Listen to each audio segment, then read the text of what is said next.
Nouvelle édition de Coup de pouce pour la planète. Bienvenue dans votre magazine 100% développement durable. Coup de pouce pour la planète, 5 minutes d'info verte, un unique coup de presse.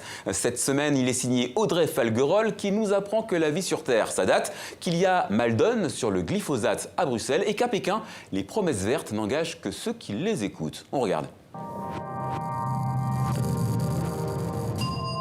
Avis d'éclaircie sur le ciel chinois. Le Premier ministre du premier pays pollueur mondial entend faire la pluie et le beau temps. Il déclare une guerre sans merci pour préserver le ciel bleu. Le numéro 2 du régime assure que son gouvernement renforcera cette année les normes écologiques et les fera appliquer de façon plus stricte.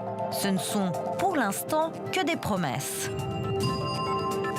Retour aux origines de la vie. Des chercheurs ont trouvé des micro-organismes fossiles enfouis dans des couches de quartz au Québec. Il s'agirait de la plus ancienne preuve de vie sur Terre, près de 4 milliards d'années. Leur diamètre n'excède pas la moitié de celui d'un cheveu humain et ces microfossiles pourraient être les plus vieux habitants de la Terre connus à ce jour. L'Agence européenne des produits chimiques pointée du doigt sur le dossier glyphosate. Plusieurs ONG dénoncent des conflits d'intérêts au sein du groupe d'experts chargé d'évaluer la cancérogénicité du célèbre herbicide. L'enjeu est crucial et il déterminera son homologation ou son retrait du marché européen. Ils représentent 70% de notre planète. Ils régulent le climat et nous les prenons pour notre poubelle. Ils, ce sont les océans. Alors coup de pouce cette semaine à tous ceux qui se mobilisent pour freiner le mouvement, comme certaines agences de l'ONU qui cherchent des alternatives durables aux matériaux issus de la pétrochimie. Caroline Hick. Les océans et les mers, eux aussi, sont devenus des poubelles géantes. Chaque année, 8 millions de tonnes de plastique y sont déversées, si bien qu'à ce rythme, d'ici 2050, il y aura plus de plastique que de poissons et 99% des oiseaux en auront avalé. Face à ce constat alarmant, quelques initiatives citoyennes ont vu le jour, comme à Bombay où une énorme opération de nettoyage a été lancée. Les Nations Unies veulent également secouer les esprits, ceux des gouvernements, des entreprises et des consommateurs, grâce à une campagne baptisée Clean Seas, mer propre. Elle veut supprimer les principales sources de déchets marins, les sacs plastiques à usage unique, mais aussi le microplastique des cosmétiques.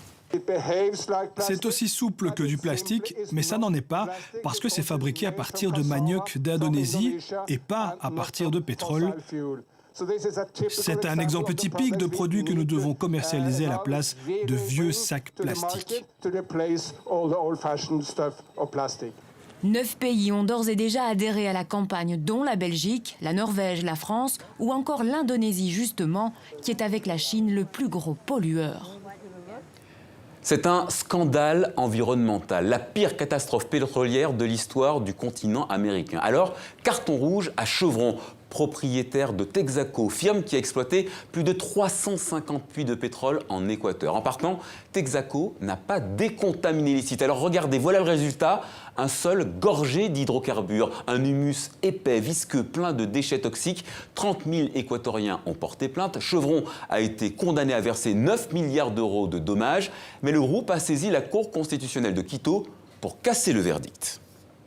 C'est devenu une fierté américaine. Le bison a été consacré mammifère national des États-Unis.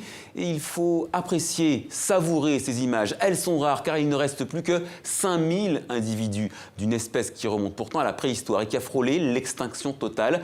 Ici, dans le parc de Yellowstone, ces bovidés sont protégés.